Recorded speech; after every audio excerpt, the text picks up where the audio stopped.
Hi, today I'm going to be scaping a tank, actually rescaping a tank for one of my favorite bettas in the Nano Nook. Well, they're all my favorite bettas, really. Welcome back to the Small Scape. I'm Joanna, and yes, I am in the Nano Nook, and I'm getting ready to rescape this tank right here. It's a 7.5 gallon cube. I call them cubes. I've got 4 of them right here, and all of them house bettas except for one that holds my pumpkin shrimp. And there's 3 that have what I call a tree trunk sort of scape. This one does not. This was a video we did on our other channel, Primetime Aquatics, that I had picked 3 rocks and 3 plants, and that was it. I need to change it for him for a number of reasons. One of which I'm kind of over it, and I really think he needs more interactive sort of driftwood, rockwork, something. I just think he needs something more, and so do I. So the rocks are probably all coming out, as are the different anubias, because I'm going to be using different plants. And the scape is going to be centered around, well, actually, my Betta, Fireball, is the inspiration for this scape. He is a solar flare Betta, and he's a real knockout. The scape is being inspired by him. I am going to be using this piece of driftwood that I told you guys that I would be using when I did my video on attaching anubias. This was the guy I was using, and when I saw him I was like, oof, this is really cool. So the plants I'm going to be using are Java Fern Windalove, because the Windalove really, the frizzy ends of the Windalove really remind me of Fireball. So I think he's really going to like it. And I think I will probably use some Java Fern King's Crown, which is kind of just a older leaf of a Windalove. And I'm actually going to be using some Jungle Vale. I know, in a 7.5 gallon. But in the 125 gallon tank across from my Nano Nook, there is a line of smaller, is really relatively slow growing Jungle Vale that has a very pretty coppery color that I think is going to go very nicely with Fireball. I think he's really going to like it. That'll go along the back. I also have anubias. I have some very tall anubias that I'm hoping to be able to use, and some tiny anubias nana petite maybe along the front. Not really quite sure. Rocks, also not sure. I've got Black River rocks and more earth toned.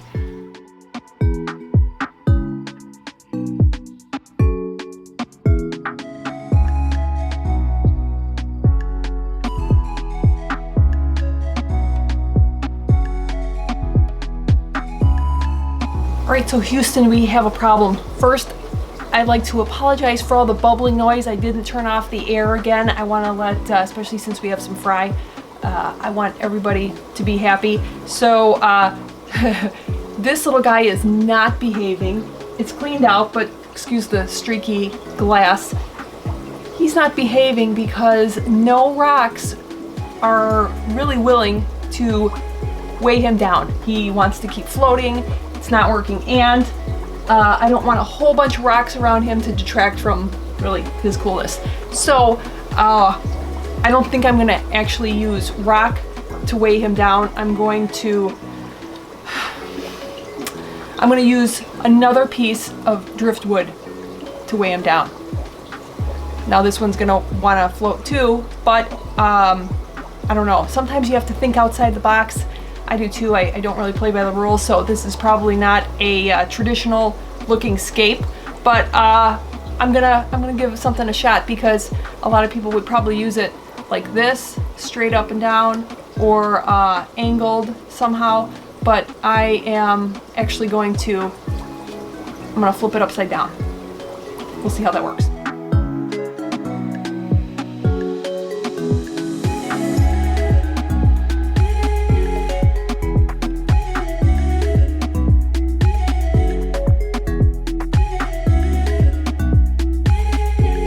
Long time getting this one to come together. Wow, I think this was like 2 days, but here it is.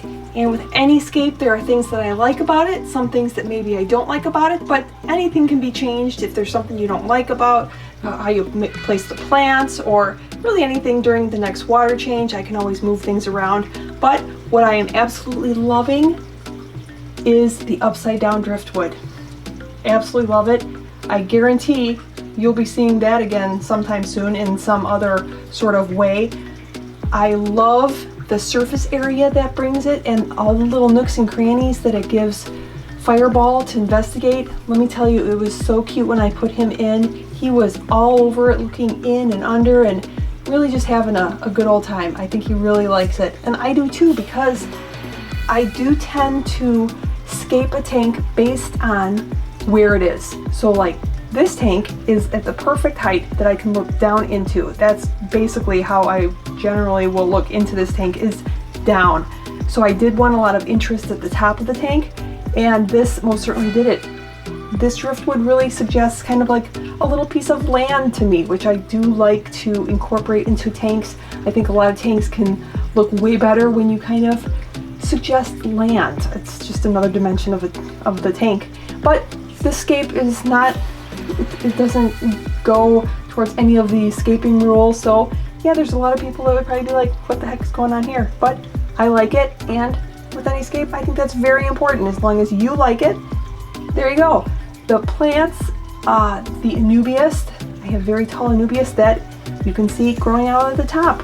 I took it from some other tanks that it was already growing immersed, so they're gonna do just fine. I will possibly have to bump up the light, especially since the tank to its left has Anubias gracilis, which is also growing immersed out of the tank. It's getting a little bit burnt by the light, so the light will definitely have to come up a little bit.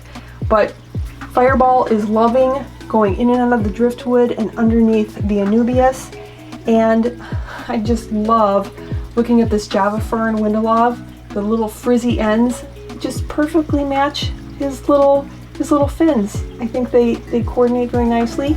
I did add some floating plants. I like to do that in pretty much all of my tanks. Not that they wouldn't wind up in the tanks anyways.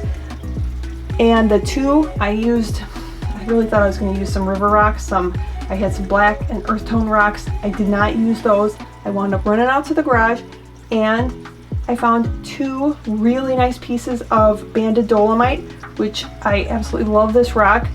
I figured I was just gonna see what the driftwood looked like, and I left them in there. So for right now, I think I will leave them in there. I kind of like it. It's a nice little light color at the bottom of the tank, so when he's swimming around, I can easily spot him. And then some more Anubias at the bottom. Anubias Nana Petite, which unfortunately can't really see. It's I kind of put the Java fern around it, so you can't see it a whole lot, but that's okay. It'll grow upwards along the front of the trunk and look really cool. There is some King's Crown, the Java fern King's Crown, kind of peeking out in the back. I hope that starts growing nice and tall and a little bit more like bushy, so you can see it a little bit better. And then in the back, I did add some jungle val. I hope that too will grow up, and I can always trim it if it gets too tall, and I can pull some if it gets too just like bushy looking. But for right now, I really like it. I like the lighter color in the back too. So let me know in the comments below, have you ever done anything totally against the rules for aquascaping? Is there anything that you did that you didn't think you would like and you did it and you thought, wow, that's really cool? Or have you had some major fails that you would like to share? Always get a kick out of those. And let me know how you like Fireball. So I hope you have a great week, and I will see you in the next one.